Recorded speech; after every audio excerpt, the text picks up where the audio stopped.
sera accru. Le terme iniquité en grec est adikia. Adikia, c'est le terme iniquité en grec. Adikia qui veut dire littéralement s'opposer à équité.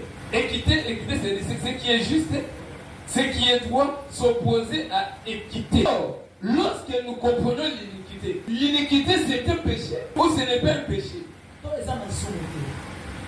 L'iniquité. Nous savons, la Bible parle de la transgression. L'iniquité, au fait, ce n'est pas un péché. En fait, ce n'est pas vraiment un péché.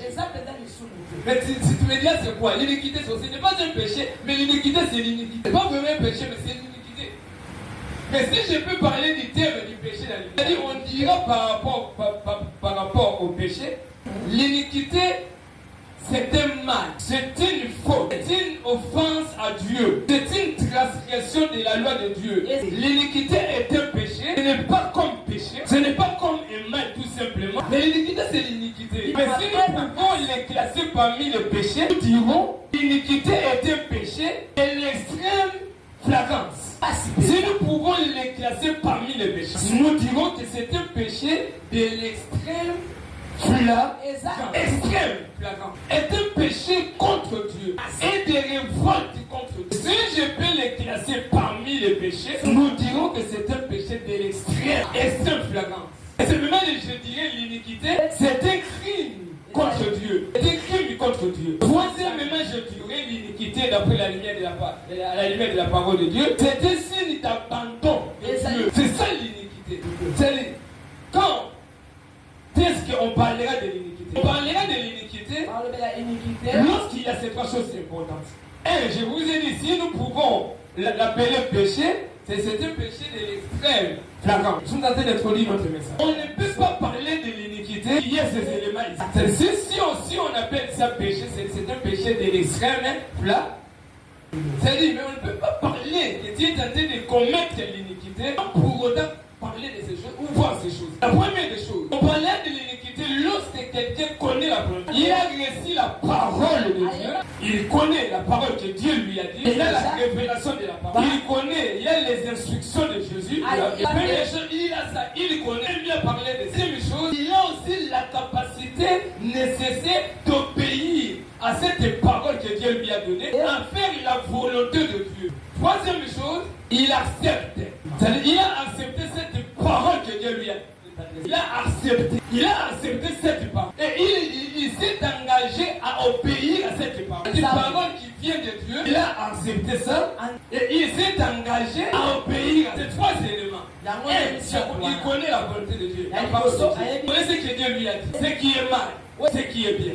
Deux, il a la capacité, il est en mesure de mettre ça en pratique, la capacité nécessaire. Il a des compétences d'obéir à cette parole. Troisième chose, il a aussi accepté, il avait aussi dit oui à la parole. Et trois, il est engagé. Dans un mot, on dira c'est quoi l'iniquité? Disons que l'iniquité consiste à connaître la volonté de Dieu. Connaître la volonté de Dieu en soi et avoir la capacité nécessaire à obéir à cette volonté, ou à exécuter cette volonté que Dieu t'a dit, mais on choisit de ne pas le faire. Non, on choisit.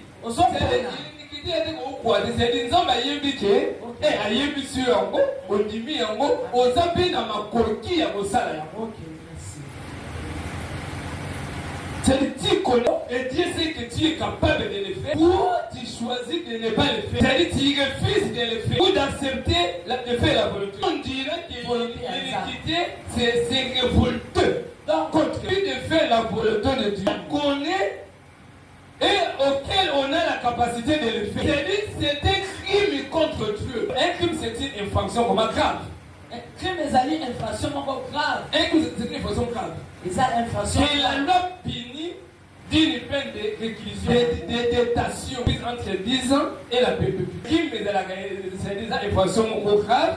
Mbeko ya mboka n'est pas la punir yango ya kokangama na prison ou ekendaka de 10 ans ou bien la perpétuité. C'est-à-dire les gens va petit péché que ba ka mo pour la une pour la 2 ans. Iniquité zali na ba ka extrême flagrance.